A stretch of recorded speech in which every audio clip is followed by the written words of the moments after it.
Chers amis, bonjour. J'ai fait une petite recherche sur Internet et j'ai cherché un tuto pour savoir comment réussir son couple. Bon, j'espère juste que personne ne va fouiller dans mon historique de recherche parce que c'est pour vous que je fais cette recherche et j'ai pas vraiment trouvé de tuto. Donc je vous propose aujourd'hui ce petit enseignement pour les couples. Comment réussir son couple. C'est vrai qu'on n'a pas de vrai tutoriel pour mieux se connaître, pour mieux connaître l'autre, pour mieux savoir ce qu'est un couple. On n'a pas de mode d'emploi. Enfin, je ne sais pas si Rudy a fini par trouver le mode d'emploi de Cassandra et inversement. Vous voyez comment ça marche. Voilà, comment ça marche l'autre. Et comment ça marche un couple. Eh bien, le meilleur mode d'emploi, je pense qu'il faut le demander à celui qui nous a créés. Lui, il sait comment ça marche, puisque cette machine complexe que nous sommes sort des mains d'un créateur. Il sait de quoi nous sommes pétris. Donc rien de tel que la parole de Dieu pour savoir ce qu'est un couple humain, puisqu'il vient de Dieu. Alors je voudrais commencer en posant une petite question. Tout à l'heure, Bernadette et Didier se sont présentés, ils sont mariés depuis 7 ans. Imaginez Bernadette et Didier jouant au baby-foot. Il y a 10-0. Qui a gagné? Didier. Alors, il y a les machistes et il y a les féministes là. Kevin a dit Didier, Alexia a dit Bernadette. En fait, ce sont les deux qui ont gagné. Parce qu'ils étaient du même côté. Et oui, Didier et Bernadette, je vous l'ai dit, sont mariés depuis 7 ans. Donc pourquoi est-ce que vous les avez imaginés l'un contre l'autre? Ils sont ensemble. Et c'est souvent ainsi qu'on envisage un couple. On imagine le couple sous la modalité de la rivalité. On est des adversaires et on va devoir s'imposer. Qui va gagner? Voilà, dans quelle église on va célébrer notre mariage? Deuxième question. Répondez dans vos têtes. Quels sont vos modèles d'amour? Un amour parfait. Quels sont vos modèles? Répondez dans votre tête en toute sincérité. Cherchez bien, hein. Ça peut être dans des films, dans des séries, dans les anges de la télé-réalité, dessins animés peut-être, des histoires de princesses, des stars, des proches, des parents. Modèle d'amour. Je vois que Solène a déjà trouvé son modèle d'amour. Voilà, on veut tous plus ou moins ressembler à quelqu'un. On a des modèles. Eh bien, ce soir, je voudrais vous proposer un modèle d'amour particulier. Dieu. Dieu lui-même. Remontons à l'origine de votre histoire d'amour. Votre histoire d'amour remonte à Dieu. Et si on sait d'où on vient, on peut mieux savoir où on va et quel chemin prendre. Oui, notre modèle d'amour, c'est Dieu. Dieu est amour. Un modèle, par définition, ça modèle. Ça, c'est une citation de moi, vous pouvez la noter. Un modèle, ça modèle. Un modèle, ça façonne. Remontons donc à l'origine, au commencement. On vous a distribué une petite feuille avec des versets bibliques. Le commencement, en grec, ça se dit Genesis. Livre de la Genèse. Dieu dit, en Genèse chapitre 1, verset 26, « Faisons l'homme à notre image, selon notre ressemblance. » Genèse 1, 26. Tout le monde a son petit papier? Qui n'en a pas? C'est bon?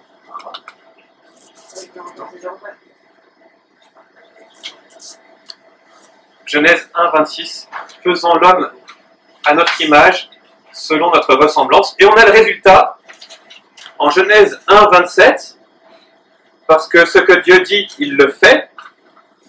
Dieu créa l'homme à son image. Hommes et femmes, il les créa. Hommes et femmes.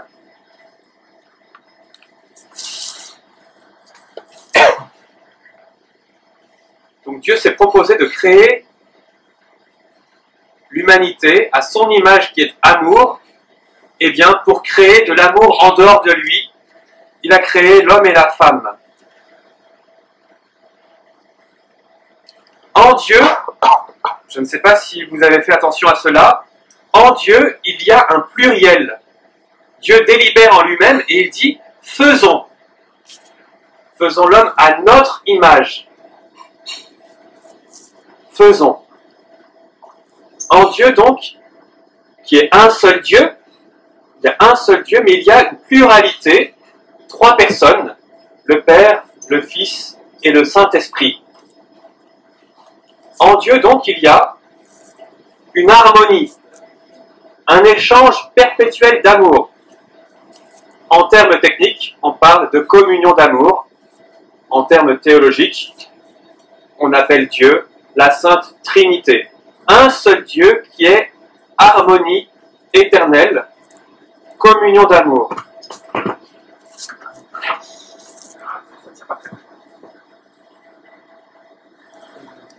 Faisons, donc faisons. Il y a une communion en Dieu.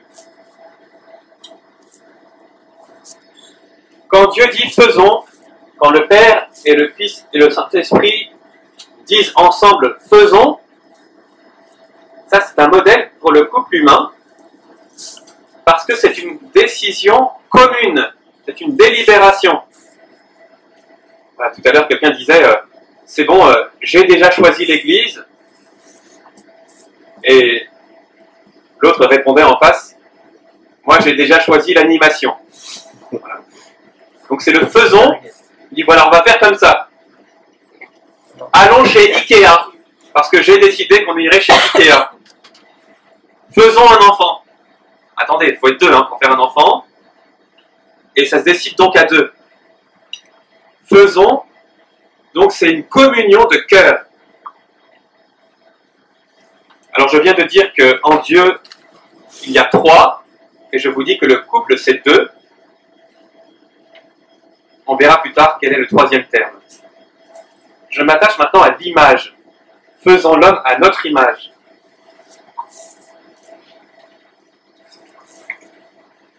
Vous voyez la grandeur du couple humain, à l'image de Dieu. Le couple humain est un reflet, une icône, une manifestation de l'amour de Dieu. À travers l'unité des cœurs et des corps, ne faire plus qu'un. Reportez-vous à la fin de votre feuillet, Genèse chapitre 2, verset 24. Ils ne feront plus qu'un, à l'image de Dieu qui n'est qu'un. Mais alors, dites-moi, si Dieu créa Antoine et Sylvie à son image, Dieu crée Antoine et Sylvie à son image, pourquoi Sylvie veut-elle qu'Antoine soit à son image à elle? Alors, ils sont eux deux à l'image de Dieu. Sylvie a toujours rêvé du mari parfait. Il sera comme ça, il fera comme ça, avec moi, avec les enfants. Elle a plein de projections. Et quand elle rencontre Antoine, Antoine n'est pas mal, mais il ne remplit pas tous les critères. Elle n'a pas pu tout cocher. Elle s'est dit, bon, c'est pas grave, je le prends quand même. Je l'accepte comme ça. Mais quelque chose d'inconscient en elle lui dit, tu arriveras bien à le changer sur ce point. Alors, Sylvie épouse un Antoine idéalisé. L'image qu'elle se faisait du mari parfait, celui qu'elle arriverait à changer. Alors, ce soir, mes chères Sylvie, je vous propose de renoncer tout de suite dans votre cœur. Vous dites, je renonce à changer votre Antoine. Je sais pas si c'est ce cas. Renoncez à changer votre Antoine pour le rendre à votre image.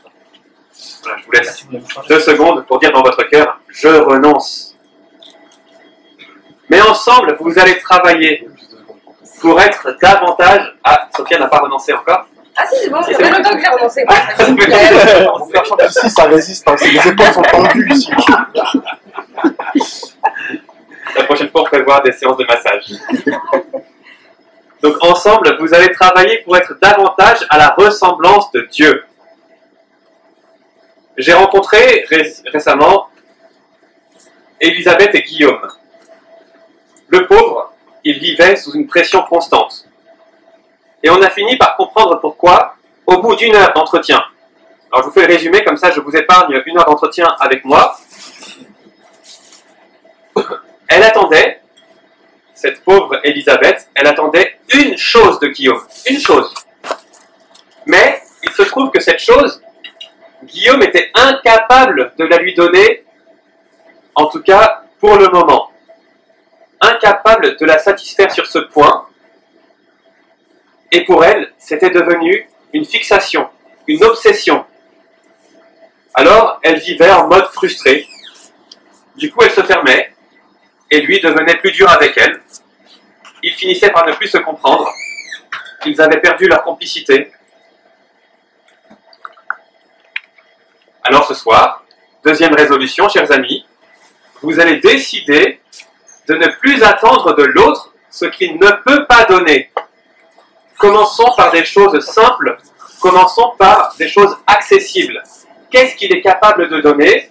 Eh bien, je vais pouvoir l'attendre de lui. Ah, elle a pris 10 kilos en 1 an. N'attends pas qu'il les perde en 1 mois. Patience. Ou n'attends pas qu'il les perde tout court. N'attendre que ce que l'autre peut donner. Allons un peu plus loin. Chapitre 2, verset 18. Dieu dit, je vais lui faire une aide qui lui correspondra. Ça, c'est un verset que les femmes n'aiment pas. Je vais lui faire une aide qui lui correspondra. Alors, vous avez bien lu le verset. Il n'est pas écrit, je vais lui faire une aide ménagère.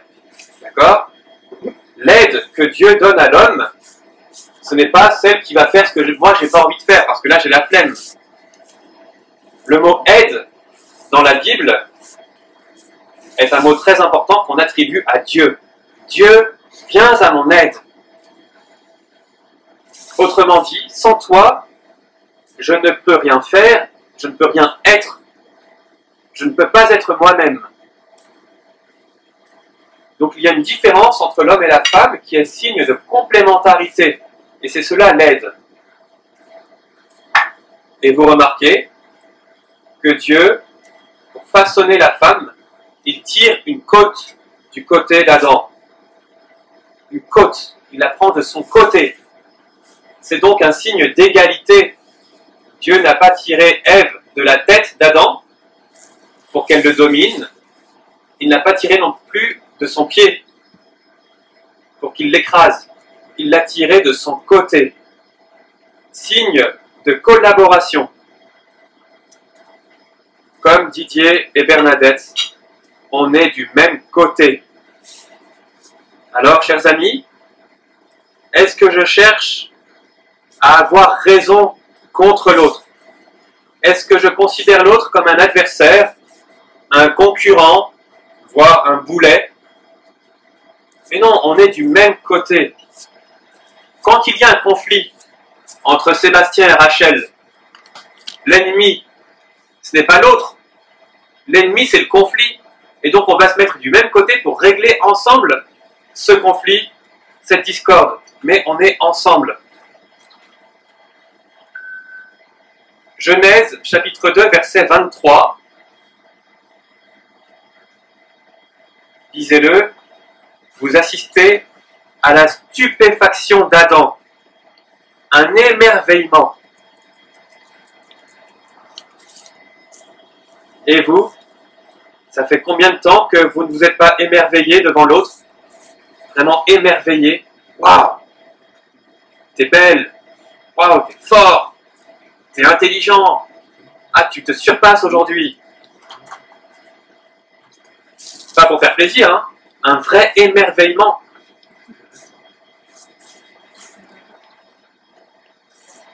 Est-ce que tu penses que tu as déjà fait le tour de la question sur l'autre? Tu n'as encore rien vu de tout ce qu'il peut, de tout ce qu'elle peut encore donner. Dans un couple, donc, nouvelle résolution, on aide l'autre à donner le meilleur de lui-même pour pouvoir s'en émerveiller. À la fin, Genèse chapitre 2, verset 23, là, tout à la fin, Adam et Ève s'appellent Ish et Isha.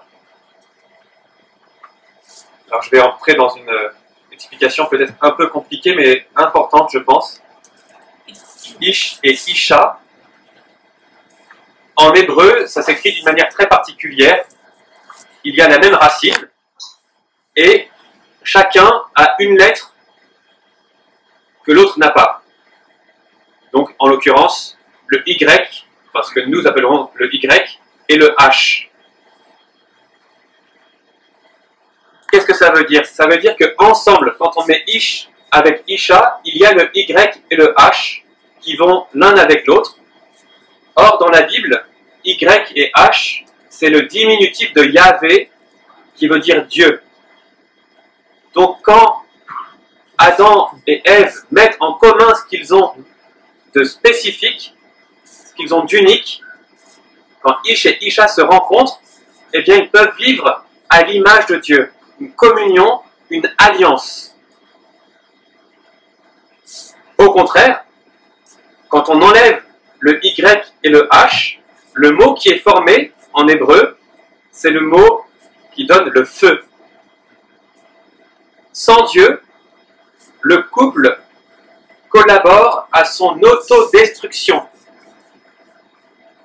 Si on enlève Dieu du couple, oui, il y a un feu ravageur, un feu destructeur. Je peux donc maintenant répondre à la question que j'ai posée tout à l'heure. En Dieu, il y a 3 personnes. Le couple, c'est 2 personnes. Eh bien, je vais vous apprendre quelque chose. Il ne suffit pas d'être 2 pour former un couple. Qu'est-ce qu'il nous raconte le frère ce soir? Il ne suffit pas d'être 2 pour être un couple, parce qu'à 2, on peut être frère et sœur, on peut être père et fille, on peut être colocataire. Vous voyez la différence? Entre ces 2 personnes, il faut un lien particulier. Voilà, le lien entre un frère et une sœur, c'est un lien de fratrie. Quel est donc ce lien entre un homme et une femme pour former un couple? Ce lien unique entre Lucas et Clémentine. À vous de choisir ce lien. À vous de choisir le lien qui va cimenter votre couple. Je vous propose plusieurs liens possibles, à vous de choisir.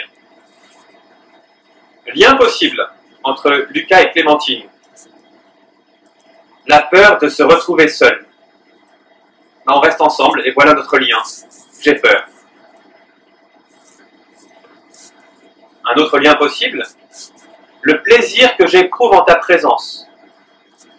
C'est un lien possible. On peut l'appeler égoïsme, mais c'est un lien possible. Troisième lien possible, on reste ensemble pour nos enfants. Autre lien possible, je l'ai rencontré récemment, c'est un ami qui fréquente une fille et qui me dit, ah bah, et ça fait 3 mois qu'il la fréquente, ah bah quand elle n'est pas là, elle ne me manque pas. Et donc le lien, en creusant avec lui, j'ai compris que pour lui c'était simplement un besoin affectif. Il avait besoin d'être comblé de temps en temps par la présence d'une jeune femme. Autre lien possible, le sentiment amoureux.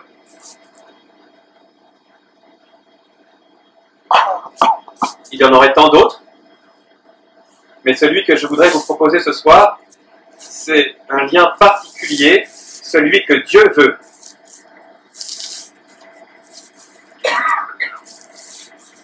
en Genèse 1, 28. Genèse chapitre 1, verset 28.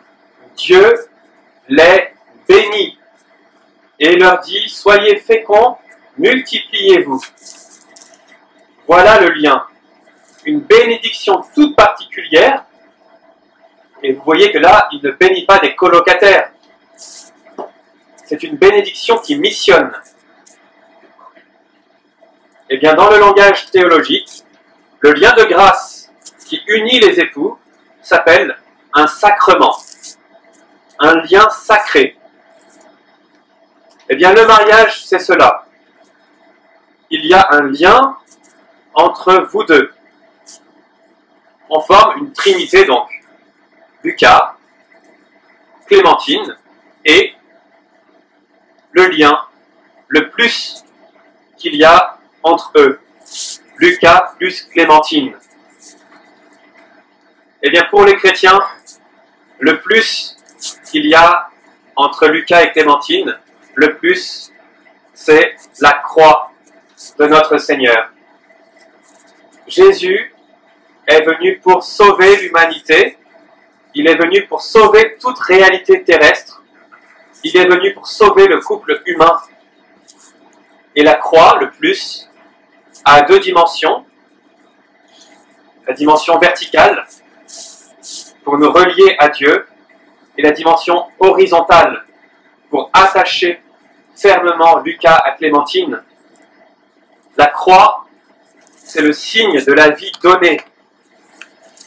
Ainsi, Jésus étend les bras sur la croix pour rassembler, tenir dans sa main les mains de Lucas et de Clémentine pour les donner l'un à l'autre. Le mariage chrétien, c'est cela. Je te reçois et je me donne à toi. Je te reçois, ça veut dire je te reçois de Dieu. Si je ne te reçois pas, eh bien ça veut dire que je te prends. C'est-à-dire que je te vole. Est-ce que je prends l'autre? Ou est-ce que j'accepte de le recevoir comme un cadeau qui me vient de la main de Dieu? C'est Dieu qui me confie l'autre dans le sacrement du mariage. Dieu dit, Antoine, je te confie Antoinette, prends-en soin. Antoinette, je te confie Antoine, prends-en soin. Ce sont donc les mains de Jésus qui unissent Antoine à Antoinette. Les mains de Jésus crucifié, c'est-à-dire qui donne sa vie en sacrifice d'amour. Alors voilà, je voudrais terminer simplement en concluant, en résumant, en vous invitant simplement à avoir l'ambition que Dieu a sur votre couple. Ayez de l'ambition. Voir grand. Et pour voir grand, eh bien, il faut commencer par les petites choses du quotidien.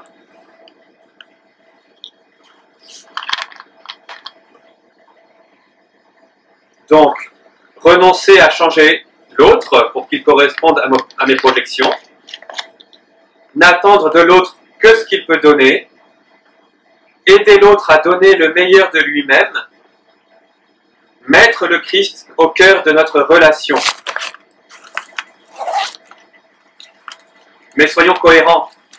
Si nous demandons le mariage chrétien, le sacrement de mariage, il ne peut pas être déconnecté des autres sacrements.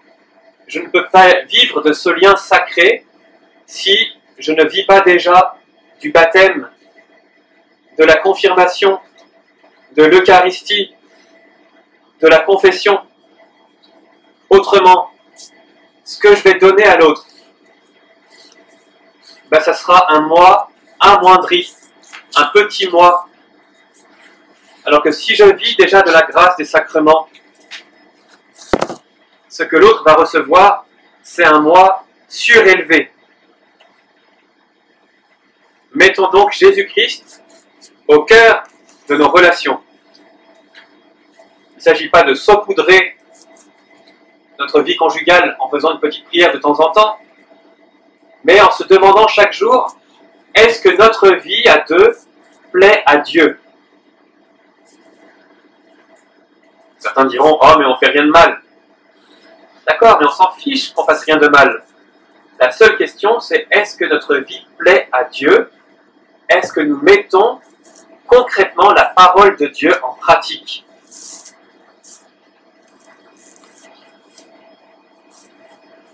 Notre secours est dans le nom du Seigneur qui a fait le ciel et la terre.